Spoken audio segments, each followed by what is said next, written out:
noticed I've been gone for a while. Thanks for your patience for the people who stuck around. I've just been busy with life stuff, but I decided I'll come back with a haul for July. So, without any further ado, here is what I read this month for the books I got out from the library.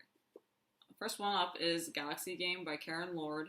I've read other stuff by Karen Lord, more fantasy or realistic fiction, and so I was excited to read something that's supposed to be science fiction from her.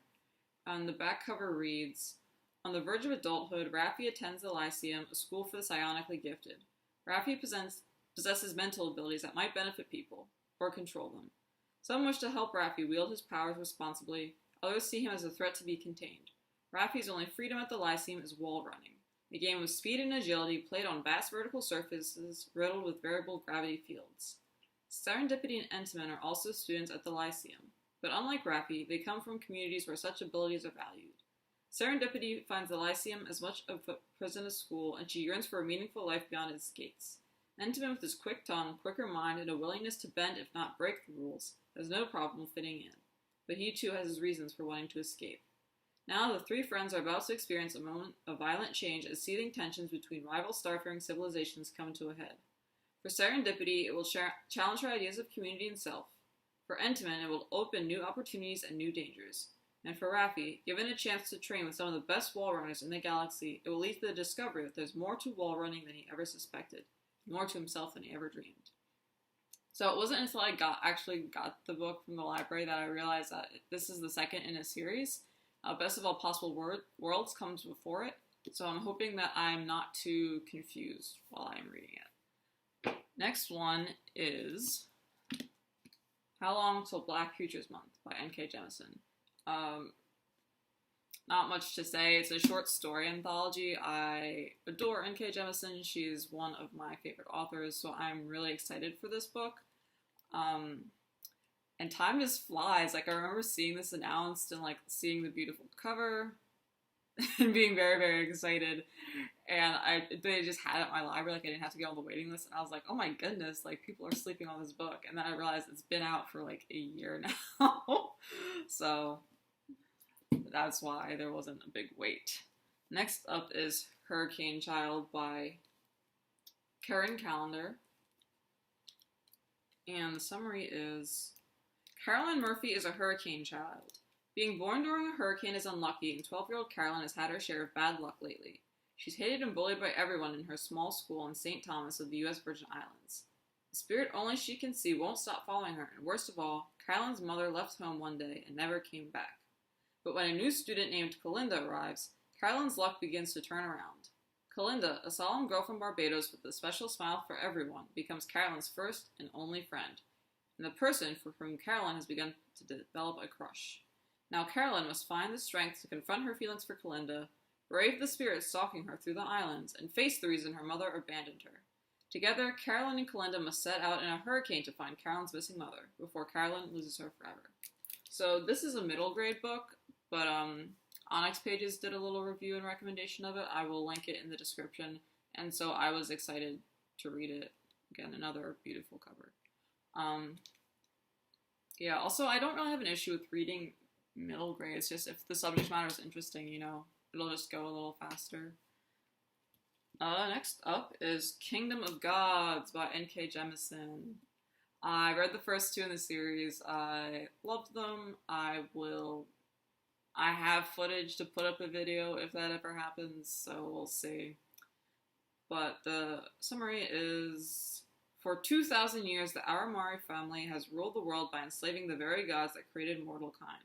Now the gods are free, and the Aramari's ruthless grip is slipping. They are all that stands between peace and world-spanning, unending war.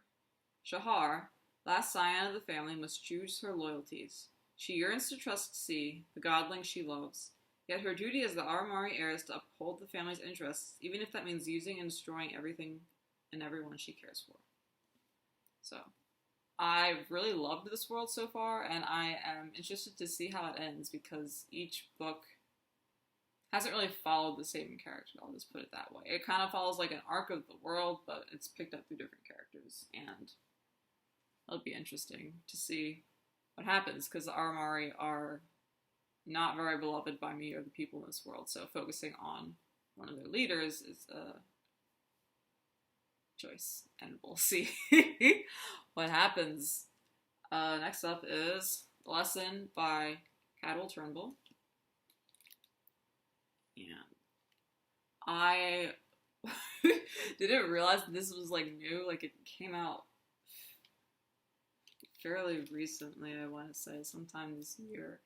And I like put it on hold at the library like months ago, and I was like, I'm the first on the waiting list. What is taking so long? And then I realized it's not out.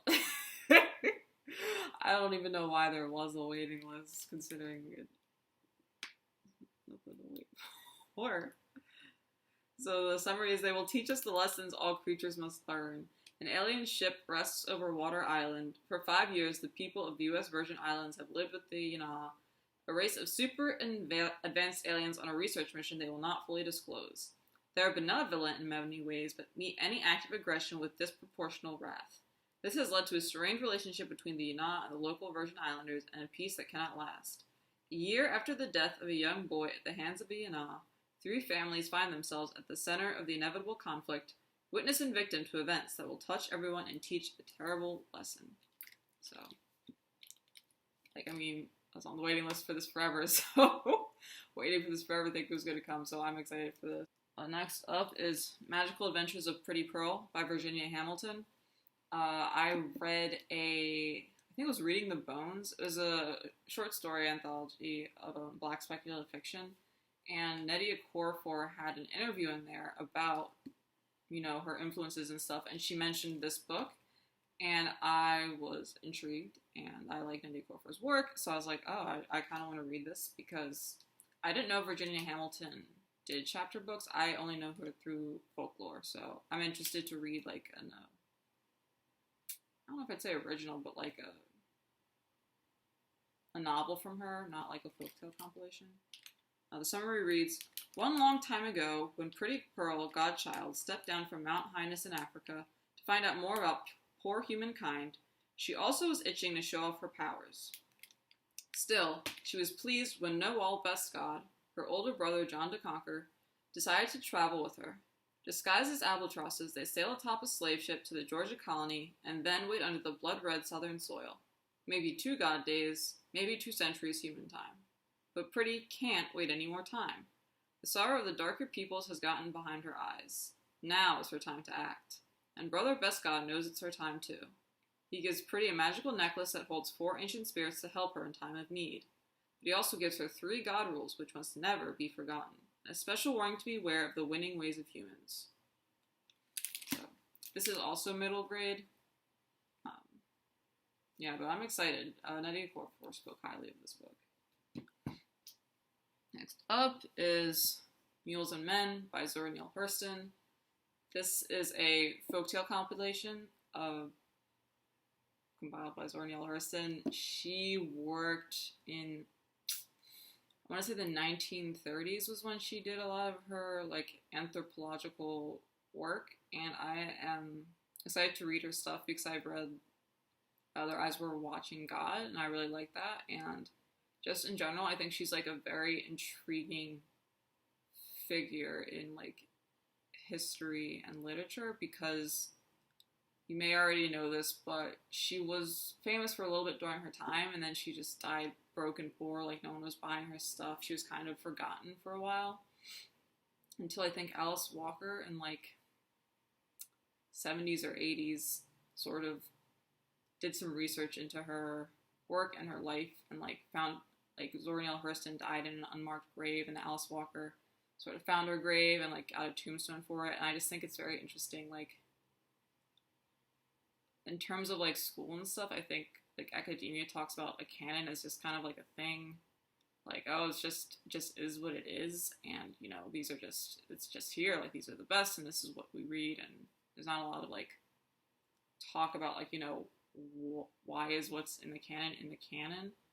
And I just think it's interesting like how Zora Neale Hurston was kind of like forgotten and just like laid aside, and then like sort of intentionally brought back into the canon. Like I think her work is taught a lot more frequently now after Alice Walker's like efforts, along with others, to bring Zora Neale Hurston's work back into prominence. So I'm excited for this. Also, this has a section on like hoodoo and conjure. So it's like the first half is folktales, and then the second half is sort of like detailing different like hoodoo and conjure practices that Zora saw and like participated in. That Hurston, Mrs. Hurston saw and partook in. I can't speak. And Zora Neale Hurston is kind of, I think she has like the signature style of like anthropology and research where I think a lot of anthropologists will generally like pretend, like try to be very neutral and kind of pretend like they're not there. And Zora Neale Hurston, like when she's documenting her stuff, is kind of like, this is what we're doing. This is the context of the stories that were being told. This is kind of what I had to do to like gain people's confidence so that they would feel comfortable telling me these stories. And so I think that is like very interesting, and I'm excited to read stuff like that. I read Barracoon by her, which is nonfiction, and I think that the way that she laid it out made a lot of sense, like using that style, and made it a compelling read. And last but not least, Tempest by Beverly Jenkins. As you may notice, this is a romance. I mentioned I'm not big into romances, and I felt like, I also said I don't really read them, so I was like, that's kind of not fair to say you don't like a genre when you like haven't really tried to read a book from the genre. So like, this is my first try. I picked it because I heard great things about Beverly Jenkins. She's a great writer. She does historical romances mostly, and that she does like a lot of different time periods. So that is exciting. I used to be really into historical fiction, and it'll be fun to get back into that. And summary is, what kind of mail-order bride greets her intended with a bullet instead of a kiss? One like Regan Carmichael, an independent spirit equally at home in denim and dresses. Shooting Dr. Colton Lee in the shoulder is an honest error, but soon Regan wonders if her entire plan to marry a man she's never met is a mistake. Colton, who buried his heart along with his first wife, insists he only wants someone to care for his daughter, yet Regan is drawn to the unmistakable desire in his gaze. Regan's far from the docile bride Colton was expecting. Still, few women would brave the wilds of Wyoming territory for an uncertain future with the widower and his child. The thought of having a bold, forthright woman like Regan in his life and in his arms begins to inspire a new dream. And despite his family's disapproval and an unseen enemy, he'll risk all to make this match a real union of body and soul. So, it's this. Also, this is probably going to be the most my participation in the Yeehaw agenda is. This is set in the Old West in Wyoming. This is also part of a series. I found that was like the third in a series, but it looks like it's just kind of like telling the stories of like relatives of Regan. So hopefully I'm not like super out of it again. So those are all the books. If you've read any before and you like have like things that you want to say about them, comment below. If you have recommendations you think I might like based on what I picked up, comment below. Just want to say something, comment. If you like what you see, please subscribe. Thank you and goodbye.